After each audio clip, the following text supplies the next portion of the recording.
Hello and welcome to World Talks here on TVP World. I'm your host Benjamin Lee, and please join me and my guests on this next interview. Recent attacks on civilians in southern Ukraine, including drone strikes on Kherson and Nikopol, are once again raising questions about the security situation on the ground. As Orthodox Easter approaches and talks of a possible ceasefire or prisoner exchange also resurfaces. At the same time, Kyiv is pushing through key reforms to secure vital EU funding and maintain economic stability in wartime. Joining us today on TVP World to discuss all these is Yulia Sirko, Ukrainian MP from the Voice Party. Hello and welcome to TVP World. Hello from Kyiv and from Verkhovna Rada. So today I would like to start with these attacks on Kherson and Nikopol. We're seeing increased drone strikes on civilians and on public transport as well in the recent wave of attacks. How should these attacks be understood within Russia's broader military strategy? It's two aspects of these regular attacks. It's not only in Nikopol, but I think in Kharkiv and other regions we have regular attacks on civilians, particularly on cars and people in the markets and on open space. Actually, I think it's two reasons. First of all, Russians trying to do a buffer zone, so to say. They are trying to scare people so they leave these territories. And in this case, they have, so to say, more no only military people who will be on these territories, and that's easier for Russians to find these military people, etc., etc. So basically, they're trying to do a buffer zone. The second, which is very cruel, but this is reality. So they're training their own pilots, drone pilots, on civilians, on Ukrainian civilians, on people on the streets, in the buses, and in the cars. So that's how they're training their drone pilots in next to the war zone. Right, these are, very terrifying things to hear. Now, going back to the first... It's terrifying, really. The first thing you were mentioning, a buffer zone, having civilians leave the territory, is that as a military strategy to better weed out Ukrainian military personnel, or do you think that would create more space for them to maneuver? In other words, what do you think is the goal there from the Russian side? I think the goal from the Russian side to have, as I said, buffer zone, so not as like a gray zone, not a single person to be in this zone. So we will not reach Russians, and Russians will not reach us, military. And that's actually why we are all Ukrainians against concessions, because if we will do concessions of Donbass to Russians, it means that they will create, then they will come and create a buffer zone further in the inland, in the Dnipropetrovsk region, which unfortunately will look like Nikopol on your screens. And that's why any kind of concessions will lead to more and more aggressive Russian actions, including drones attacks on civilians. That's why the only way how to stop it is to push back Russians to their territory, so they will not reach Ukrainian cities and Ukrainian villages and not attack and train on our civilians. Recently, we also hear about increased use of anti-personnel mines, and there's been reports of these newly reported disguise types. How serious is it on the ground? It's very serious, and unfortunately we have the huge territory of Ukraine mined by Russians, including distance mining. The size of this territory around, it's the size of Austria, and unfortunately you cannot do farming there, you cannot actually live, because everything mined, and kids cannot run around in these territories, and it's really dangerous. But recently Russians also started to to not attack only by drones, but they also using drones to mine territories. So they put mines inside the drones, and that's how they drop it onto civilians. And then, for example, kid going on the street and picking up some they think toys, and this is not toys but mine. This actually both drone attacks as well as a mining and drone mining in the civilian cities, it's a genocide, it's a war crimes, and the Russians should be responsible for that. Jeez, that's horrifying. Is there anything that the Ukrainian government is doing to help alleviate some of the situation, some warning being issued, or realistically anything to make sure that, or at least reduce the risk to civilians?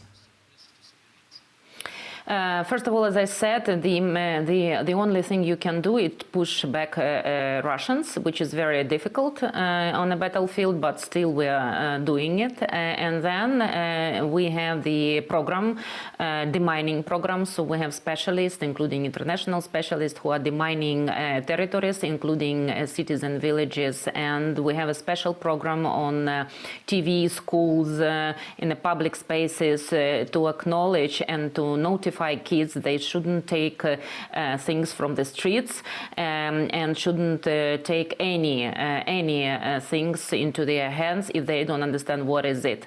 And also we have our industry developing, anti-drone industry developing as well. Interceptors, we are producing interceptors not to allow drones to come to cities and villages and to hit civilians. And that's our major goal. It's a part of air defense system, interceptors, and this is the only way how you can protect civilians from these horrifying genocidal actions of Russians against civilians, because Russians cannot do gains on the battlefield. That's why they are terrorizing Ukrainians in cities and villages.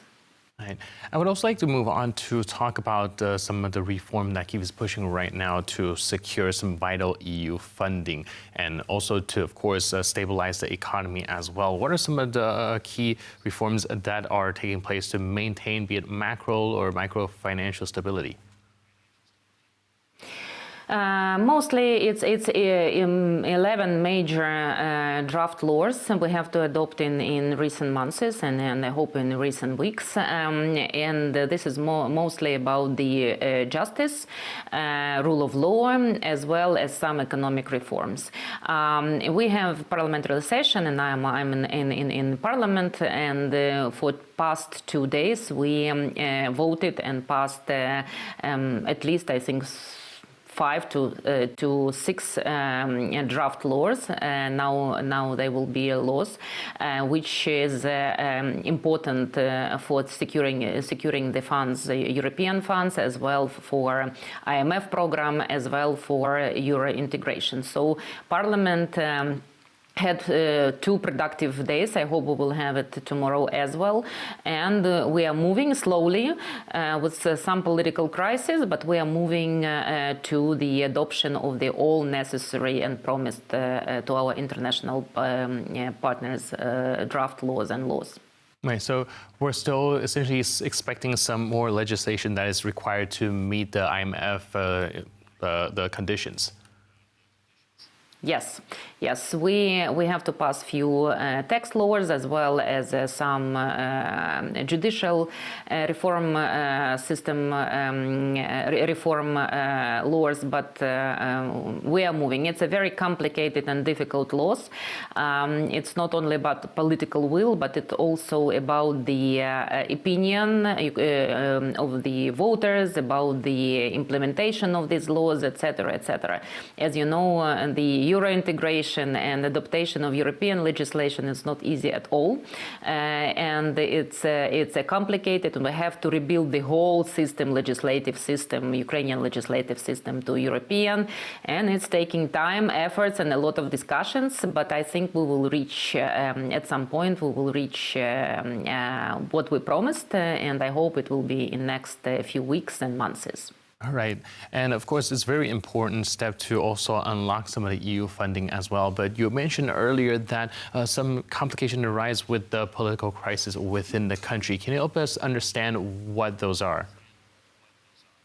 It's not in the country, it's mostly in the parliament. I think because the members of parliament, I mean, they are from different parties. There is opposition, ruling party. Ruling party, as you know, in Ukraine is a majority. They have majority in the parliament, but unfortunately they are not a majority in reality. So they have a majority on paper, but don't have a majority vote in the parliament, and they have to discuss with other parties and factions and seek votes for the legislation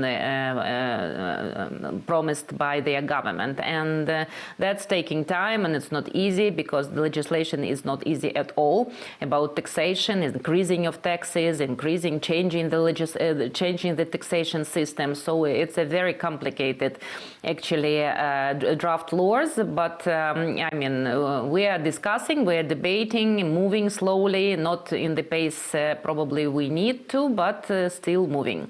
And this is not a political crisis, country crisis, but mostly in the parliament, because parliament already working 7 years, which is not very common. You have to have fresh blood and fresh circulation in the parliament at least 4 to 5 years, every 4 to 5 years. But because we cannot do elections, we are already sitting for 7 years, and this is not an easy process. It's not about